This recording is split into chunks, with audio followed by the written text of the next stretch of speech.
Hello, good morning to everyone. मैं आशा करता हूं कि आप सभी लोग स्वस्थ और अच्छे होंगे। मैं आज जो पेपर आप लोगों के लिए लेकर आया हूं वो बीएससी एग्रीकल्चर थर्ड सेमेस्टर का एक पेपर है जिसका नाम है स्टैटिस्टिकल मेथड्स, जिसको हम लोग सांख्यिकी विधियां के नाम से जानते हैं। ठीक है, ये पेपर एक तरीके से ये भी कह सकते हैं कि जो हमारा थर्ड सेमेस्टर है उसका जो सबसे टफेस्ट सब्जेक्ट है उसमें से एक है ये, क्योंकि कुछ विद्यार्थियों के लिए ये पेपर थोड़ा सा सरल पड़ता है।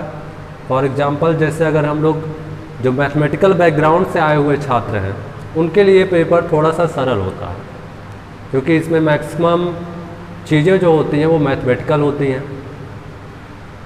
लेकिन जो हमारे ऐसे बच्चे जो बायो ग्रुप से आए हुए हैं या फिर प्योर एग्रीकल्चर ग्रुप से पढ़कर आए हुए हैं उनके लिए ये पेपर थोड़ा सा कठिन साबित होता है। तो इन वीडियोस के माध्यम से बस हम इन्हीं कठिनाइयों को दूर करने का प्रयास करेंगे। ठीक है, और कोशिश करेंगे कि इसमें आप सभी लोग अच्छे से अच्छा कर सकें। ठीक है, तो अगर हम लोग इस पेपर की बात करें तो ये पेपर आप लोग जानेंगे AG 303 के नाम से। ठीक है, इस पेपर का नाम स्टैटिस्टिकल मेथड्स, सांख्यिकी विधियाँ। ये पेपर देखिए टोटल 2 क्रेडिट का पेपर है।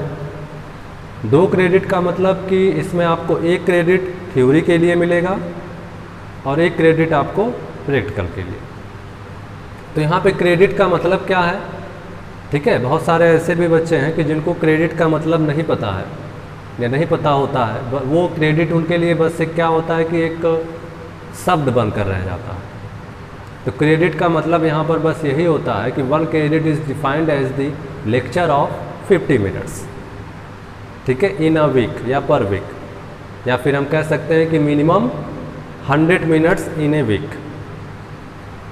ठीक है, कि जो भी यहाँ पर लेक्चर दिया जाएगा, अगर 1 क्रेडिट की हम लोग बात करें तो उसके लिए 1 हफ्ते में 50 मिनट का एक लेक्चर आपको लेना पड़ेगा, या फिर हम कह सकते हैं कि मिनिमम आपको 2 लेक्चर तो देने ही पड़ेंगे, वो भी 50-50 मिनट के। ठीक है, तो उस आधार पे हम लोग क्रेडिट को डिफाइन करते हैं। ठीक है, तो इसका देखिए, जो मैंने पहले ही बताया कि ये जो पूरा पेपर है वो 2 भागों में बटा हुआ है, एक थ्योरी और दूसरा इसका प्रैक्टिकल पार्ट है। आज हम लोग इसके थ्योरी पोर्शन को डिस्कस करेंगे कि थ्योरी पोर्शन में हम लोगों को क्या क्या चीज़ें पढ़नी है। ठीक है, तो इसका थ्योरी पोर्शन शुरू होता है introduction to statics and its applications in agriculture. ठीक है, कि पहली चीज़ तो यही है कि ये स्टैटिक्स या सांख्यिकी होता क्या है और इसे हम एग्रीकल्चर में कैसे उपयोग में लाते हैं। ठीक है, दूसरा पॉइंट है ग्राफिकल रिप्रेजेंटेशन ऑफ डेटा। जब हम लोग ग्राफिकल रिप्रेजेंटेशन ऑफ डेटा की बात करते हैं तो यहाँ पर जैसे फ्रीक्वेंसी कर्व हो गया, फ्रीक्वेंसी पॉलीगन हो गया, ओजाइव हो गया, या फिर हम लोग बार डायग्राफ की बात करते हैं, बार डायग्राम की बात करते हैं। ठीक है, तो इन सभी चीज़ों को यहाँ पर देखा जाएगा और कैसे कोई भी जो ग्राफ है उस ग्राफ को कैसे हम बनाएंगे या उस ग्राफ को कैसे हम समझेंगे। ठीक है, इन चीज़ों के बारे में यहाँ पर बताया जाएगा। नेक्स्ट पोर्शन है मेजर्स ऑफ सेंट्रल टेंडेंसी। ठीक है, इसको हम लोग केंद्रीय प्रवृत्ति की माप कहते हैं। तो केंद्रीय प्रवृत्ति का जो माप है इसके अंतर्गत हमको इसके 3 मापक, जो कि बहुत इम्पॉर्टेंट है और आप सभी लोग इससे थोड़े थोड़े परिचित भी होंगे, इसको हम लोग माध्य, माध्यिका और बहुलक कहते हैं, मीन, मीडियन एंड मोड। ठीक है, उसके बारे में थोड़ी बहुत चीज़ें हम जानेंगे और इसका डिस्पर्सन। ठीक है, और इनके डिस्पर्सन के बारे में पढ़ेंगे। नेक्स्ट है डिफिनीशन ऑफ प्रोबेबिलिटी। ठीक है, प्रायिकता की परिभाषा। जैसे मैंने पहले ही कहा कि इसमें जो मैथमेटिक्स स्ट्रीम के बच्चे हैं वो थोड़े से प्लस होते हैं।